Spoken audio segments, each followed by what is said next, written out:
నమస్తే, welcome to icon politics. నేను మీ సురేంద్ర. ఈరోజు మనతో పాటు కాంగ్రెస్ సీనియర్ లీడర్ సంజీవ్ రెడ్డి గారు ఉన్నారు. నమస్తే సార్. నమస్తే అండి. సార్, ఏపీకి పీసీసీ చీఫ్గా శర్మిల గారు నియమించడం జరిగింది సార్. ప్రణాళిక ఎలా ఉంది, ఎలా వెళ్తున్నారు ముందుకు సార్? షర్మిలారెడ్డి గారు రాజశేఖర రెడ్డి గారి గారాలపట్టి కుమార్తె, జగన్మోహన్ రెడ్డి సోదరి. చెప్పకుండానే ఆ ఫ్యామిలీకి ఆటోమేటిక్గా ప్రజల్లో కొంత సిగ్మా ఉంది. ఆవిడ మాకు ప్రెసిడెంట్గా వచ్చి దాదాపు 1 year అవుతోంది. ఆవిడ రావటమే ఎలక్షన్ ఫేస్ చేయాల్సి వచ్చింది, వచ్చిన 1-2 నెలలకే. అయినా కానీ సమర్థవంతంగా క్యాండిడేట్స్ని పెట్టడంలో కానీ, క్యాంపెయిన్ చేయడంలో కానీ ఎక్కడ ఎటువంటి లోటుపాట్లు లేకుండా మొత్తం 175 సీట్లు, 25 మంది ఎంపీలకి టికెట్లు ఇచ్చి అన్నీ ఒక్కటి కూడా వీరుపోకుండా అన్నీ కూడా పోటీ చేయడం జరిగింది ఆవిడ నాయకత్వంలో. సరే, పార్టీ వీక్గా ఉంది కాబట్టి ఎంత క్యాంపెయిన్ చేసినా ఏం చేసినా మాకు రిజల్ట్ 2 ప్రాంతీయ పార్టీలు 2 ఏనుగులు కొట్టుకుంటున్నప్పుడు మధ్యలోకి వచ్చినప్పుడు ఎవరైనా నలిగిపోతారు. ఆ పరిస్థితిలో మేము ఉన్నాం కాబట్టి ఇక్కడ స్ట్రగుల్ ఫర్ ఎగ్జిస్టెన్స్ మేము ప్రయత్నం చేస్తున్నాం.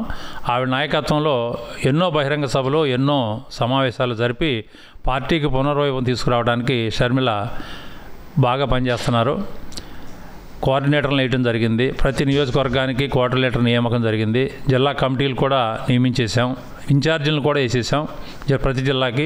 నేను వెస్ట్ గోదావరికి ఇన్ఛార్జిగా ఉన్నాను, ప్రధాన కార్యదర్శిగా, స్టేట్ ప్రధాన కార్యదర్శిగా.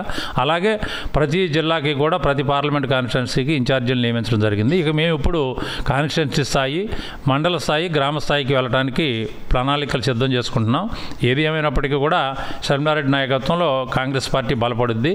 ఎవరైనా ఆవిడ కాకుండా ఇంకెవరు వచ్చినా కూడా ఇంతకంటే ఇప్పుడు ఎర్లీగా చేయగలిగేది ఏం లేదు. ఇప్పట్లో ఎన్నికలు లేవు కాబట్టి స్థానిక సంస్థలు వచ్చే సమయానికి పార్టీని సమాయత్తం చేయాలని మా పీసీ ప్రెసిడెంట్ గారు షర్మిలారెడ్డి గారు మాకు చెప్పడం జరిగింది. ఆ దిశగా మేము ప్రయాణం చేస్తూ ఉన్నాం. ఖచ్చితంగా ఆంధ్రప్రదేశ్లో Sharmila young and energetic lady కాబట్టి ఖచ్చితంగా ఆవిడతో మాట్లాడగలిగేవాళ్ళు. మాకు ఓట్లు సీట్లు లేకపోవచ్చు కానీ ప్రతిపక్షంగా ఇప్పటి వరకు ఏ ఇష్యూ మీదైనా సరే, వైజాగ్ స్టీల్ ప్లాంట్ కానీ ఇంకోటి కానీ, వైజాగ్ స్టీల్ ప్లాంట్ నేను ధర్నా చేస్తాను, నిరాహార దీక్ష చేస్తాను అంటేనే 450 మందిని గంటలో వాళ్ళు ఉద్యోగాలు తీసుకున్నారు ఎమ్మటే.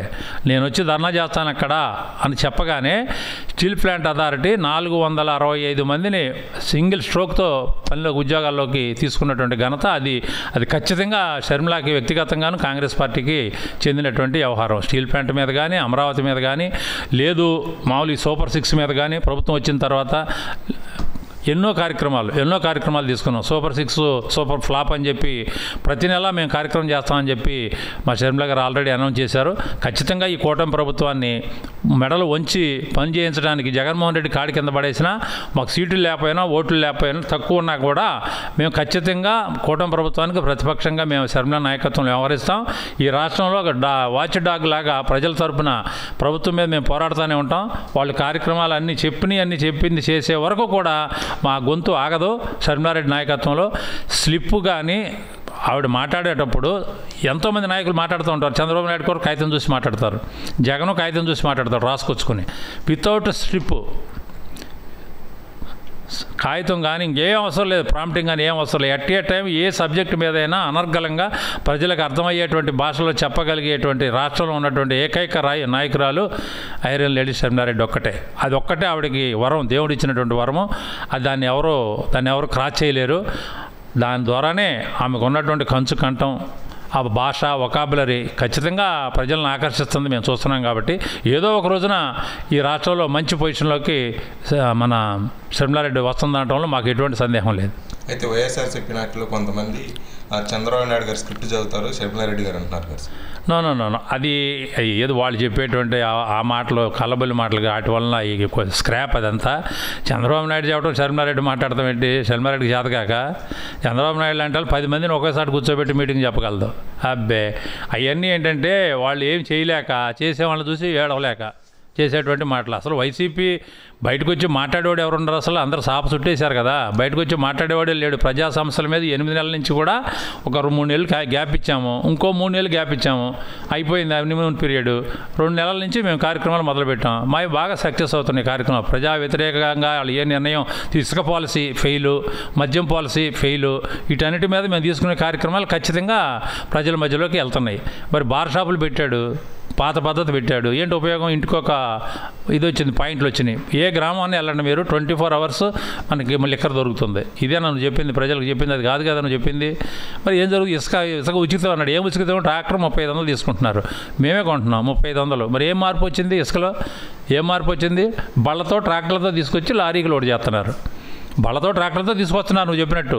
రోడ్డు మీదకి వచ్చిన తర్వాత లారీలో పోసుకుని లారీలు ఇతర రాష్ట్రాలకు వెళ్ళిపోతున్నాయి. మరి ఎక్కడ ఆపగలిగావు నువ్వు? ఎక్కడ ఆపగలిగావు? ఉచిత ఇసుకని ఎందుకు బొప్పం కొట్టుకుంటున్నారు మీరు? కరెక్ట్ చేసుకోండి. అవన్నీ మేము విమర్శిస్తున్నాము అంటే మీరు కరెక్ట్ చేసుకోమని, మా మీద పోటాడమని కాదు. ఇసుక policy fail, liquor policy fail, ప్రభుత్వం ఇంతవరకు నీ కంట్రోల్లోకి రాలేదు. నువ్వు ఏ కార్యక్రమం చేసినా కూడా అది సక్సెస్ఫుల్గా ముందుకెళ్ళటల్లా. నీ బలంతో నిలబడినటువంటి మోడీ ప్రభుత్వం దగ్గర ఇంతవరకు నువ్వేం తెచ్చుకోలేకపోయావు. ఇదిగో ఇన్ని వేల కోట్లు మీకు ఇస్తున్నామని చెప్పి ఒక్కటి చెప్పలేకపోయావు నువ్వు. ఏది ఇచ్చినా బ్యాంక్ షూరిటీ, లేదంటే లోను, లేదంటే అప్పు తప్ప మనకి ఫండ్గా ఇచ్చిందంటే ఇంతవరకు ఏమీ లేదు, ఇది ఇచ్చిందంటే ఏమీ లేదు. మరి మోడీని చూసి, అమిత్ షాని చూసి, మరి 145 సీట్లు వచ్చినటువంటి 165 సీట్లు వచ్చినటువంటి మనిషి ఎందుకు భయపడతాడో నాకు అర్థం కావట్లా. 165 సీట్లు అంటే మాటలు కాదు కదా కూటమికి. నిన్ను ఎవరు ఏం చేయలేరు. 60 మంది ఉన్న బలాన్ని బయటకు పోయినా, 70 మంది పోయినా నీకేం అవ్వదు.